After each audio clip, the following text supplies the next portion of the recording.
The heartbeat sound in your ear happens when blood flow near your ear becomes more noticeable.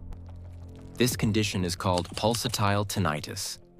The sound follows the rhythm of your heartbeat, creating a whooshing or thumping sensation, especially when it's quiet at night. It usually occurs when blood is moving faster or with more force through vessels close to your eardrum. This can happen due to stress, increased blood pressure, dehydration, or even simply lying down, which changes how blood circulates in your head. Your ear essentially picks up this movement like a built-in microphone, turning internal blood flow into sound. In most cases, it's harmless and fades as your body stabilizes. However, if it becomes constant, happens in only one ear, or worsens over time, it's worth checking with a doctor to rule out underlying issues.